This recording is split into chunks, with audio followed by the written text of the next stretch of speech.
Right, and good afternoon and welcome to Salon Decides This Day Special here on YV Television on Channel 30 and the radio on 101.7 FM, or Facebook page YV News.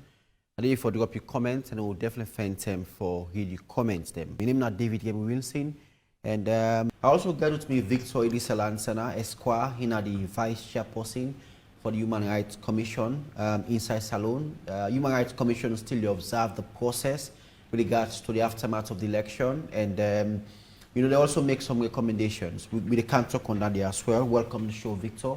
Thank you very much. Good afternoon. We also continue the conversation on peace, national cohesion, and, because it's very important while with the Yan for development inside the country. I'm bringing in the Vice Chairman of the Human Rights Commission of Sierra Leone, Victor Hrcsl. Normally, you see people in way they in governance already, like ministers, they go in at the edge of their seats, where a new president is elected, he don't take an oath, so for can now putting cabinet together. So everybody want to know whether you will make the cabinet, whether you will stay, or the new one that we want to come on board. So normally it's a period of tensions, and expectations. People wanting to stay, others wanting to come in, So now the president don't start. By the way, this is not to the final list. If I now say not to all the appointments or all the ministries that they don't cover, but this is the first one. It makes a lot of sense because, like way Mr. Toka say, the president enforced term don't come to an end, and that means all of those ministers who were appointed or who have been working for him, they said they don't come to an end. As far as the president was reappointed or re-elected, so on that date of his election, every minister ceased to be a minister, whether you're a deputy or mainstream minister. So it's important that the president puts together in cabinet as fast as possible, so that the business of government, will continue, and it will continue for deliver the goods. And in your intro, you talk about the big five. Yeah. So this is an opportunity for every Sierra Leonean now, for make who go take that manifesto, that SLPP manifesto, who said they talk about big five. Let everybody understand what they're about. And let we begin for all government accountable from day one, so that at the end of the day, we make sure they perform on their promises. So it's not just about making promises, but it's also about ensuring that you deliver on the promises. So if you say you want for feed saloon, the people are for able to understand how you want for do them. The people are for able for be taken on board, for be incorporated into the governance system. If you say you want for provide 500,000 jobs, people are for be aware of how you want for do them, and then also they for able for constructively engage government, in making sure that government able for deliver on that promise. They talk about, Mr. Toka talk about Mr. Hrcsl, sorry. Yeah. Mr. Hrcsl talk about the civil service. Now one area where the president also make a promise, he said the public service need for really be revamped, maybe they begin for really produce, the results. We see for the longest of time, we don't see say people in permanent sectors, civil servants generally, they are too slow in delivering the basic necessities or services. Service delivery has been a very serious challenge in our country. Yes, I agree with bureaucracy, but also, bureaucracy for tie up with deliverables. So that when you want, for instance, passport, you don't need to wait for 1 month, 2 months. You don't forget ID card, you don't need to wait forever. You want to forget your papers, then go to Ministry of Lands, you don't need to wait forever. We don't have people they say, oh, they don't sit down by my documents. For so long, since I don't go apply for A, B, and C documents up to now, the people not pass it. So all of these are things that we, as you say, the president don't look at them. You don't see in a very serious challenge, over the years, for them public servants that are able to deliver, on a timely manner and in a very effective and efficient manner. So now that they don't make a promise, we as Sierra Leoneans, we get the obligation for ensure we monitor government activities and ensure we constructively engage them, so that they're able for deliver on those promises, those big five, manifesto promises. They are very, very important. And for we as the Human Rights Commission of Sierra Leone, we will continue for ensure we call out government who say necessary when they go, astray in terms of ensuring that the human rights of people are enjoyed. And these big five, they speak to what we call the second generation of rights. We go for those economic, social, and cultural rights. And me, I've always argued that once you make the economic, social, and cultural rights really, accessible, people are able to enjoy them, able to fulfill them. Once you're able to fulfill them, people are able to enjoy those other antecedent rights, those civil, political rights them. Because they say an empty bag cannot stand. Sure. So that is why we want to make sure the government able to really deliver on the big five.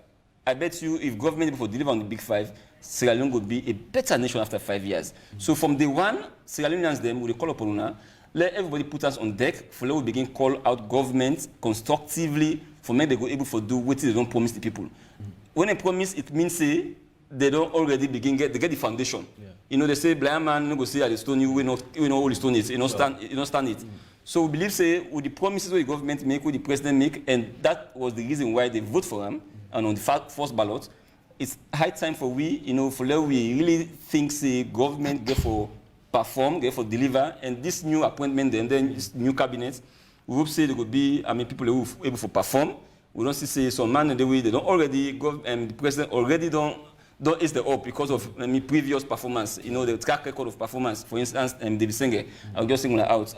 It tells you that he has been performing. So we want to make sure say, all of those who have been appointed and the one where the president will subsequently appoint, they will come and ensure say they deliver the goods, because Sierra Leone is in desperate need of these goods and services, whether not the 500,000 jobs, whether not the, ensuring that the public service really work for everybody, whether not feed salon, we are all hungry, you know that. So we need people who come on board and able to deliver on the president's vision, because at the end of the day, the cost of a bag of rice, for instance, in Freetown is the same in McKinney, in Poloko, in Kailaon, in Kenema, in Bo, wherever.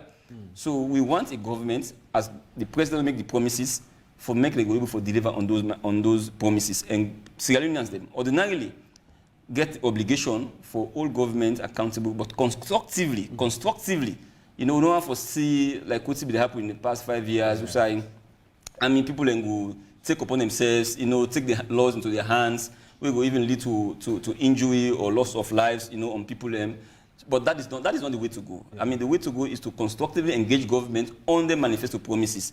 So, elections are done and dusted. It's now time for we, you know, it's our own time now as people, as Sierra Leoneans them, for make we begin to call the government's attention to those promises. That is why I'm calling on every Sierra Leonean for take that manifesto we SAPB put out. Let we read them, let we able for internalize them, let we able for ensure say we ask government every inch of the way as they don't start this 5 years journey. Bringing in the Vice Chairman of the Human Rights Commission of Sierra Leone, Hrcsl. You know, there are so many things with regards after the election, and the debates around whether the election credible or not. That's one big topic we don't go around, you know, but we don't see people don't understand exactly how the process they work. But the commission still get concerned with regards to that. Whether the commission is concerned, you know, with the debates around credibility of the election. Well, thank you very much, David. You know, a lot of people after elections don't they put out statement them across whether the elections were credible. Others they strongly argue that indeed that the elections were transparent and credible. But then the questions that we don't really answer, you know, are very important things then. So there's a test. There's a test for make you mark or measure credibility of any election, and national and presidential elections. So within this test, how do we measure? How do we really measure the credibility or lack thereof of elections? Now, we have provided 4 basic tests. Okay, you call them the litmus test. 4 basic. Number 1, was the election characterized by violence, thereby disrupting the process or preventing voting? We want to know whether the elections we just don't complete or don't conclude, whether they were characterized or they were marred by violence. Everybody will agree.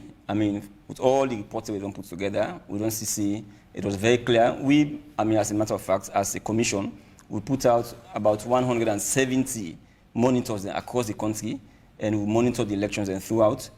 One thing we observe, and the fact is these elections were clearly non-violent. You know, they were free from violence.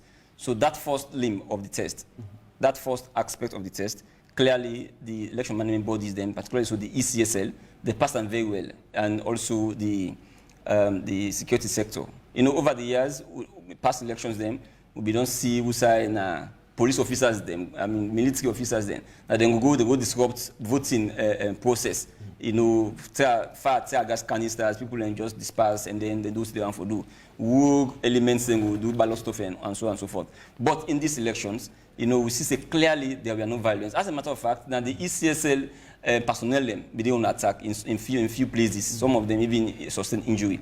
So clearly, the election management bodies then they passed this first test. Now whether there were violence across, yeah, but that was and also just after the election we see the global peace index, you know, ranks as told peaceful country. Yes, so that clearly tells you that normally the tension they take place when we get elections. After elections, me and you, we brotherhood will continue. After elections, intermarriages will continue. Mende they married to Fuller they married to Limba will marry to Mende, and so on and so forth. So that continues.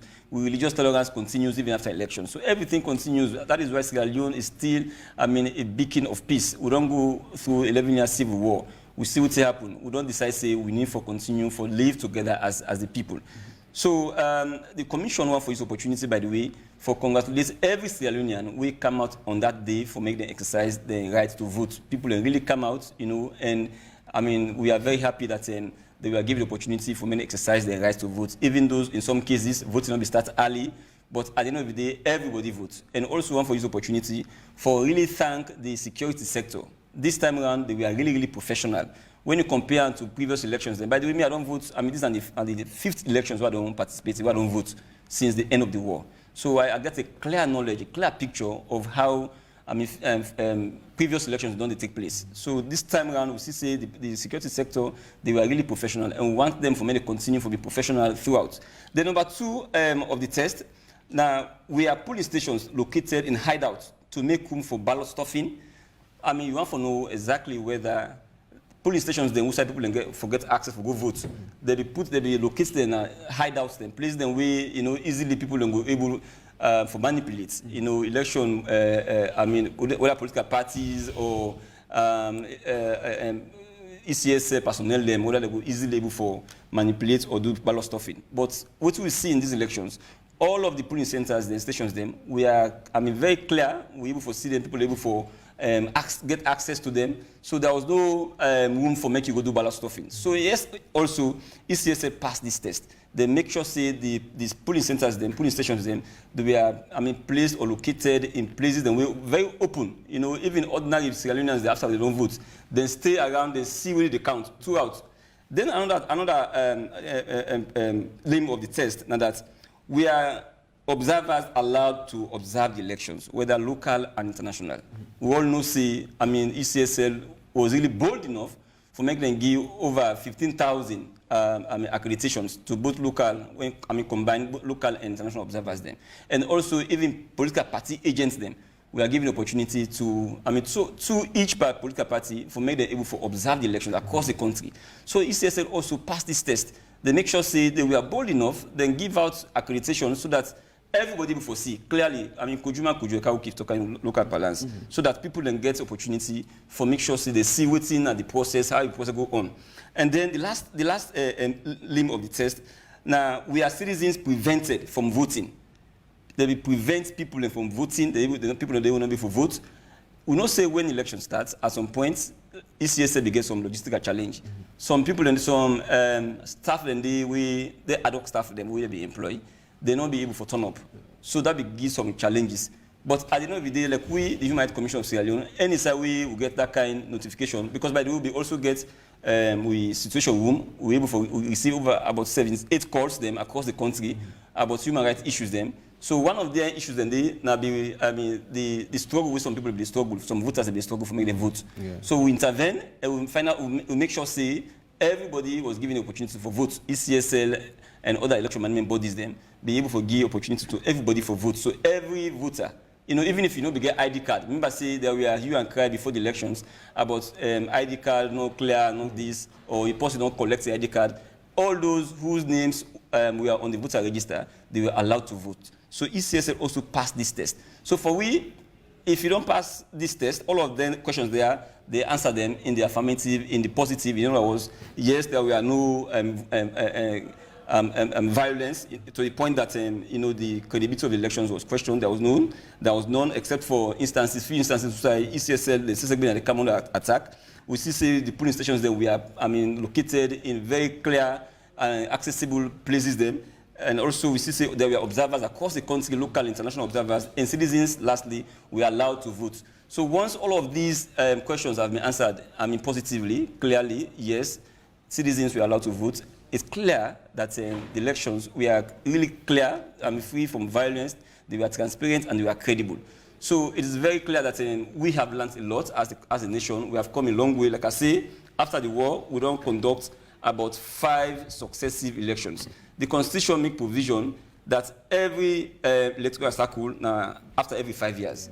And we, as a state, we were able to tap ourselves on the back that there has never been, since after the end of the war, no point in time we don't say we conduct elections.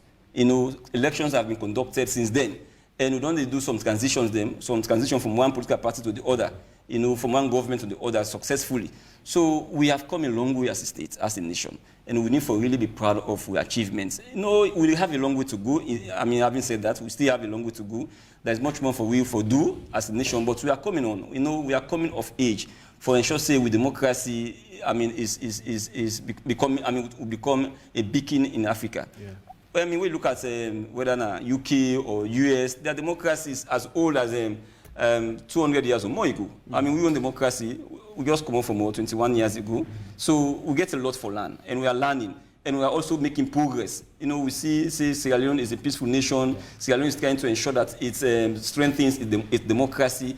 So there's much more we can take from what we learn from these elections. There were challenges, and we call upon ECSL, for instance, the issue of logistics, made ensure, say, in subsequent elections, they provide the required logistics, so that voting, for instance, will start on time at 7 o'clock as the normally schedule, so that people can get the opportunity for votes. And then again, there is one thing you will learn from these elections. Before now, if I now say on election day, it's like say, people na holiday, holiday in a sense that you cannot go anywhere, against your own wish. So man, out of fear. Get that kind of tension. Yes, tension day, out of fear is not us. But in this one, everybody go about the business. Yeah. We don't even get any business for the election. People will not even register for votes. They go about the business. Side work you go play ball na Kintom Academy. Let me friends them, although maybe very much engaged in elections, for months across the country. But then they went there, they go and exercise throughout before they go and vote. So, totally we don't happen before. Yeah. But this one, we see, say, the day was normal. People will be doing things, say, there will be, gloom everywhere. There will be hell will break loose upon Sierra Leone. There will be serious problem. We will not see that kind of problem a day. We go out there, people and conduct themselves, we're able to conduct elections peacefully. We go back home, and then the one that we get interest, they continue for state and the polling stations. Before them, ECSL count the results. The votes. Everything was done well. So many areas in the way they go as far as even midnight for count the results. The votes because they don't be start early. So there are goodies that we can learn from this, and then also there are challenges that we can really build on we future elections then better. Okay. So quickly before I come to Chairman Augustine Hrcsl, the area of the opposition, still seem for not agree the process, but also say the one for step aside into governance and more especially going into parliament, very significant place. So we all know say we get a balance, into the world of parliament. But we see, press release from the opposition, from the executive stopping the mayors, the chairmen, councillors, and members of parliament not for participating to governance. Is that a concern for the Human Rights Commission? Yes, it's a concern for us as far as it has to do with the participation of the constituents, the people and we elect the representatives in there. Because elections is an opportunity for give to people and for make them able to participate into governance, the right to vote. So once they vote for you, the reason why they vote for you for make you able to represent them in council, in parliament, wherever we they vote for you for. So for us, if the main opposition, the APC, put out a press statement for say they know they participate in governance, then it becomes a problem for us because it means that you are going to deprive those citizens who went out there very early in the morning, to go and vote for you. So if they don't vote for you, it's the opportunity now given to you for making you able to represent them. And I mean, the president who has won these elections, it puts out a manifesto. The manifesto talks about Big Five. Yeah. And those Big Five, for instance, the feed salon, ensuring that the civil service or public service really work very well for provide services and for provide over, 500,000 or about 500,000 jobs within the next 5 years. All of these are, can be categorized under what we call the second generation of rights, under the economic, social, and cultural rights. So if you do not go and represent the people, it means that you deprive those people from enjoying those rights, way embedded in feed salon agriculture, way embedded in providing the necessary facilities or services of a public servant or public service generally, and also providing jobs for 500,000 more people. So it tells you that the opposition has to go back to the drawing board, for think about this decision, for think about, one, whether it is politically savvy, because it means if you are absent in local councils, in parliament, it means that opportunities will be sent to somebody else, alternatives, If you have any intention for contest again in 2028, for instance, you will have actually, diminished your chances of being elected in the next elections because the people don't find an alternative. So it's very important, in the first place, what they should have done, for many of them engage, you want to vote for them. It's not just the executive. Yes, the executive gets opportunity for making, rights press releases and put them out. But in that case, we get to do with the election of members of parliament or the councillors, or mayors or chairpersons. It means that those who voted for you, you get to go back to them and confer with them, tell and say, this is what the party has said. What do you think? How can we go about it? Do you think we should stay away from governance? So once you hear from the people now, then you can use what the people have told you to come and make a press statement to say, we are not going or we are participating. And we believe, say, they have to go back to their people and try to talk to them and see what would be the opportunity where the people will give them again.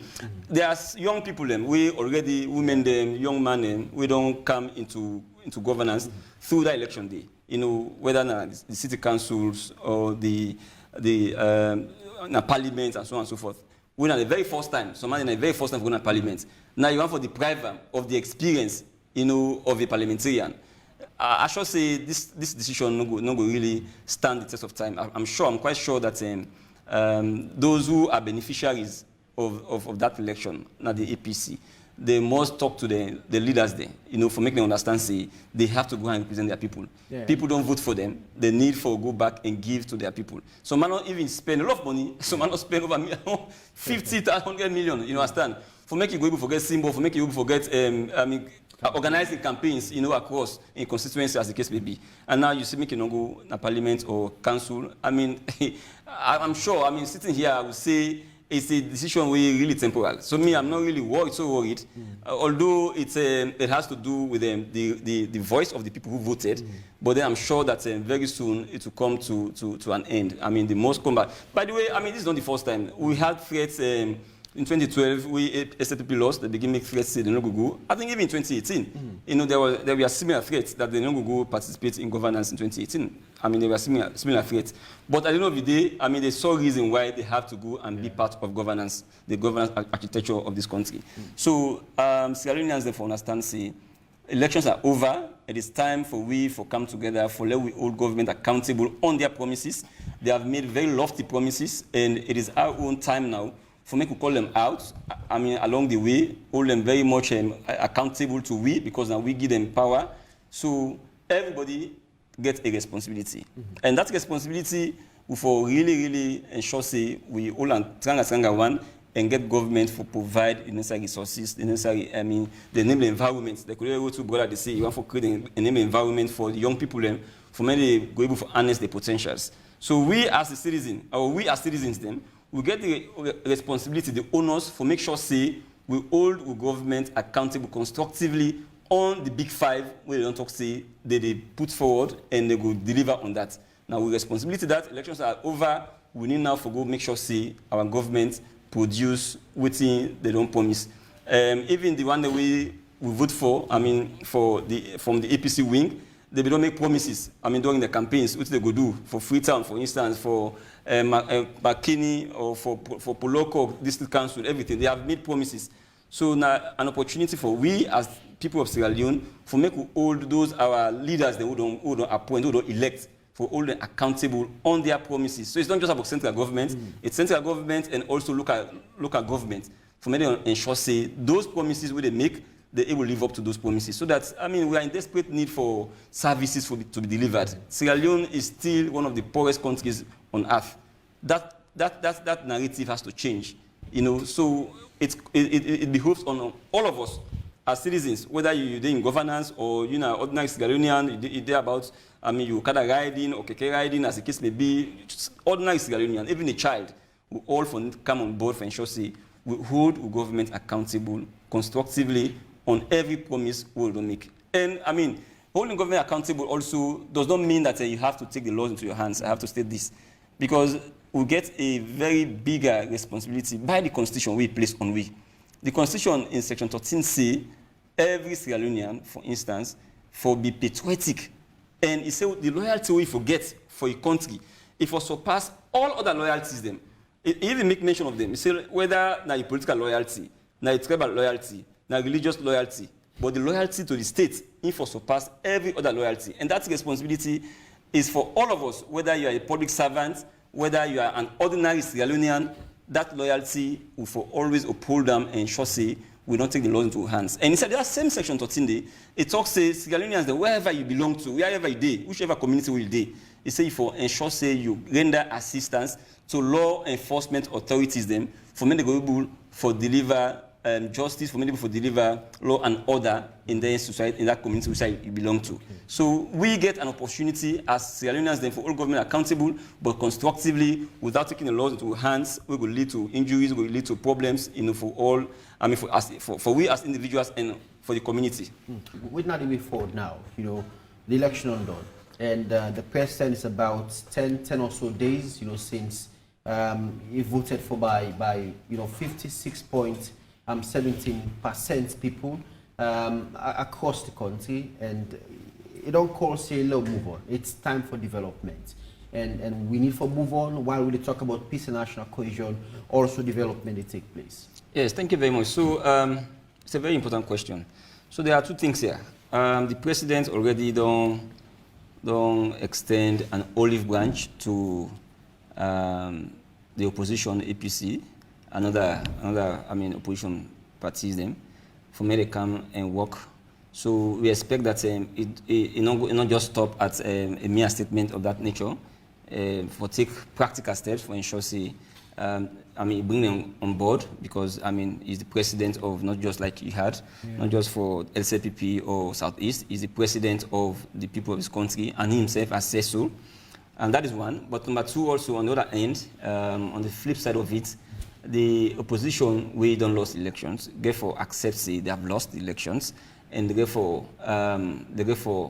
declare the president as being a legitimately or a duly elected president, and shall say they are able to accept their shortcomings, we would not lead to the loss, you know, to the president. I mean, it's about acceptance in the first place. The president has now sent out an olive branch. So on the other end, the opposition therefore understands, see, it's a game of a football, okay? Champions League finals. You win today, when you go into the finals, you will go for win or you lose. So either way. But when you lose, you go for accept, and then go back to the drawing board and come back the next season and see how you go for fight and win again. This is not the end. The Constitution, like I say, it makes provision for electoral cycle every 5 years, so the opposition could always come back, you know, for contest. Yeah. But they have to accept that this is a legitimate government. This president has been duly elected, and they therefore ensure say they come on board for men they go able to work together for provide the services of people of this country, whether here in Freetown, in McKinney, in Bombali, in Poloko, in Karine, in Falaba, in Bo, wherever in this country.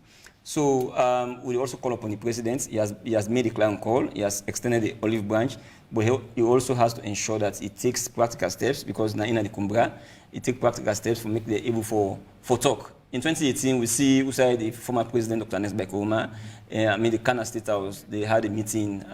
We feel say that for them be a very good foundation going forward, but the 5 years, we not say that one be really even in water, because we see several problems in terms of people taking the laws into their hands, serious tensions between opposition and the incumbents. We don't want to see that this time around. We want to ensure say political leaders they are able to positively serve their people. They're able to ensure say they stay eye to eye. We all want to develop Salone, but just that we use different methods then. We get different ideologies. But those ideologies not for divide we. Therefore, in fact, make we become better and serve the people of this country. So going forward after elections, now for let we embrace the government in power, and for let also the government in power, for able for embrace the opposition, for many go forward, and for able for serve the people of this country. All right, thank you very much, Victor. Victor, 30 seconds. Yeah, yes.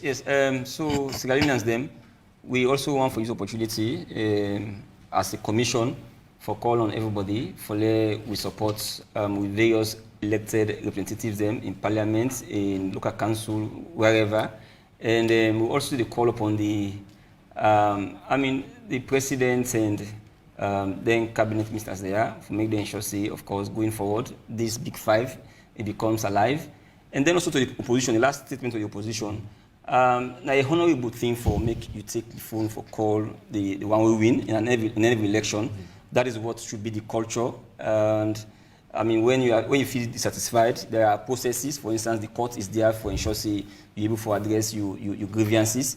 So we call upon the opposition also for many come on board, many able for join hands together for build this country, and the opposition for the need for accept the results. And then Dr. Samuel Kama is a honorable man. He could take the phone and then call his brother, the president, and congratulate him. And then that would be the end. All of the big screen and social media, the kind of tensions will just reduce. Yeah. Once he becomes, the honorable man that we all know to be him, you all know to him for him to be, because he has, he has demonstrated that over and again. We believe, say, if he does that, he has worked for several reputable organizations then. So he has to be the honorable man that we know him to be, for making him pick the phone and call the president. We understand, saying in 2018, he did not make such a call, but time is not late. He can still do that right now, and encourage all of him party men and men to come together for build this nation. We are in desperate need of services as a country. We are the poorest, one of the poorest countries then. We need social services to be delivered, and we rely on all of the elected representatives they have for many able to provide for those services, many able to ensure say we change the narrative in this country. Thank you very much. Thank you very much, Victor Hrcsl, Esquire, the Vice Chairperson for the Human Rights Commission, Sierra Leone. So till tomorrow for another edition of This Day and Salone Decide Special. My name is David M. Wilson. Many thanks to the production and technical team. Till then, do have a lovely day, and bye for now. Good